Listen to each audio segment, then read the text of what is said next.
dahil nakaasa raw ang Pilipinas sa importasyon.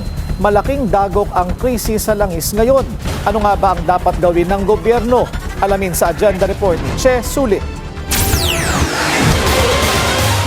Masasabing matibay ang energy sector ng isang bansa kung ang supply nito ay reliable, sustainable at affordable.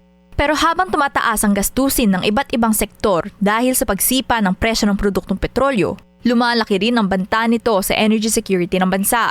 Ayon kay former Energy Undersecretary Aina Magpale Asirit, sukat ng malakas na energy security ang mas mababang dependent sa importasyon. Hirap tayo pagdating dito. Ako, para sa akin, both on security and resilience. Malayo pa tayo doon dahil ang pagtutugon nito ay nandoon pa lamang sa pag-transition natin towards indigenous fuels or sabihin na natin na renewable energy. 98% o halos lahat ng krudo ng bansa imported mula sa Middle East.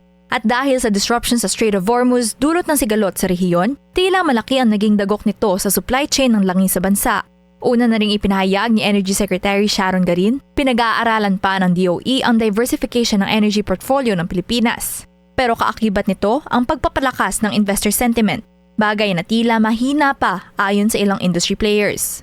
Marami nagsasabi na kulang tayo ng pag-incentivize ng ating mga private sector, no, and especially foreign, para mahikayat sila na pumunta dito at manatili dito.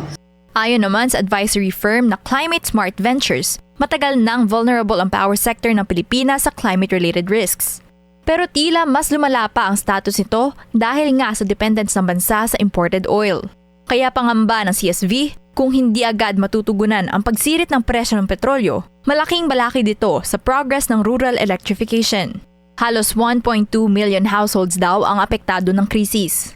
Binigyang diin naman ni Matthew Carpio, Head of Transaction Advisory ng CSV, mahalaga ang paglipat ng mga off-grid communities mula sa diesel patungo sa clean energy.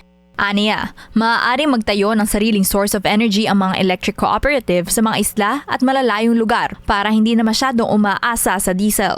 The silver lining is we realize that energy security is an important thing, not being reliant on a volatile source of fuel such as oil, even a little bit the other fossil fuels as a collateral damage.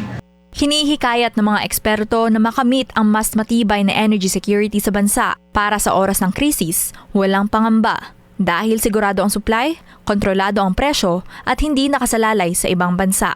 Para sa agenda, Che Sulit, Billionaire News Channel. Manatiling nakatutok sa Billionaire News Channel, sumubaybay sa aming social media accounts at mag-subscribe sa aming YouTube channel para sa mga eksklusibong balita at storya.